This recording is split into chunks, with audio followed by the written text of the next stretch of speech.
forget who coined the phrase, but they called them happy collisions, where you bring all these different diverse backgrounds together, and something interesting tends to percolate out of it.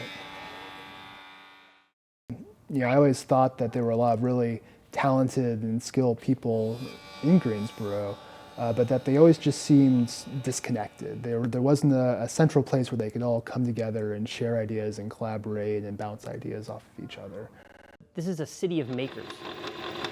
We have roots as a manufacturing area. And there are lots of skilled tradesmen that would like to pass on their knowledge to another generation and also continue tinkering with what they know how to do.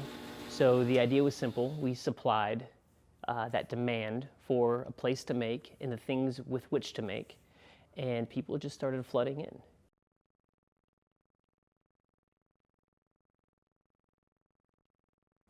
So the idea for starting a makerspace wasn't my idea. There are many makerspaces around the world, and that's kind of what I pitched to everyone else, and everyone said, "Well, yeah, that's a great idea. Let's do it." And 160 members and just shy of 4,000 square foot facility later, it's still working. But we actually just brought on our new executive director, Joe Rotundi. No, but I guess my history with this space is just coming in as a maker. I wanted to learn how to do woodworking, as well as several other things. I kind of have an ADHD with hobbies and projects, so I want to try and do just about anything I can get my hands on. So this was right up my alley. We all kind of innately have kind of like an engineering sense. We grow up like wanting to play with things, wanting to take things apart. Maybe that's just me.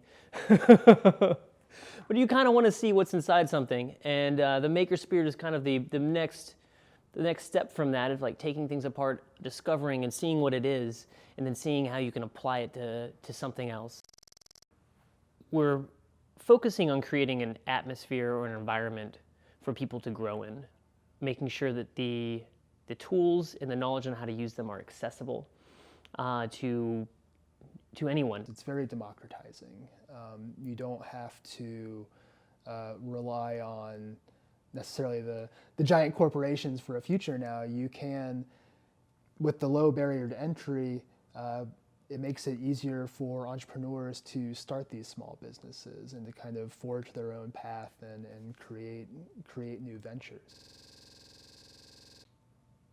So I think the maker movement and maker spaces in general are going to definitely be around in the future and continue to evolve.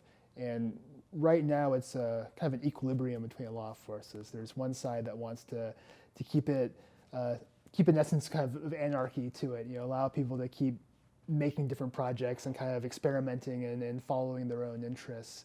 But on the other side, there's organization and order that's kind of wanting to make sure that's sustainable. See, I guess my position here as the executive director is just to keep the doors open, keep things running, make sure that it's a sustainable model. We have to bring in money in order to keep equipment running, in order to pay our month-to-month utilities and membership fees. Do a lot of that, but in order to expand, we need to pull in, sponsorship money or outside money. Go ahead. Andy is responsible for HQ Greensboro next door. He's also, I guess, our landlord, but also mentor and benefactor and all-around good guy. I've supported the Forge and subsidized it from day one, although now it is self-sufficient. I'm not going to be surprised to see makers spaces pop up in every city and in a lot of towns across the country. We lost a lot of manufacturing in our economy. I think first thing it's going to do is bring some manufacturing back. And, people can see opportunities that we can make it here, we can compete. I think it could bring back more jobs and more opportunity for Made in the USA. This is maple, but it'll look a lot nicer once we plane it. So we're going to start with taking these pieces and running them through the planer. The joiner, the planer, and this table saw to get them all squared edges, get it like a really nice smooth surface. These little dovetail cheese.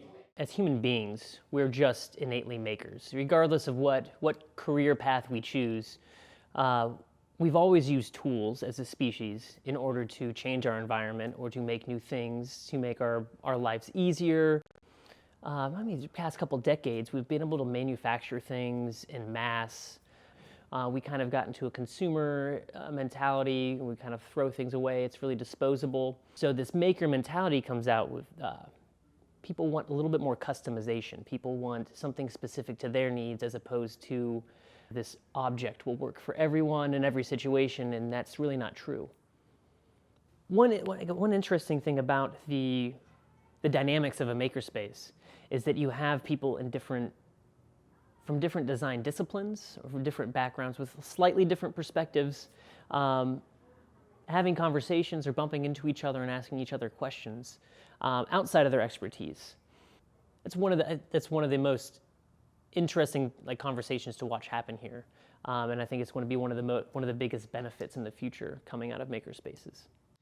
Power comes out of collaboration, and as a friend of mine puts it, happy collisions. So I think people are smartening up to that, and I think it's the new generation changing the way old school, ways were. I think it's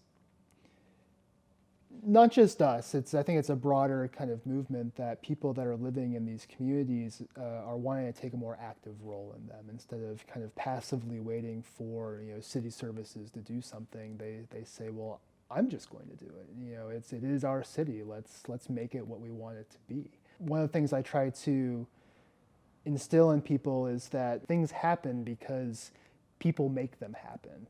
Not going to happen unless somebody does it. Let's do it.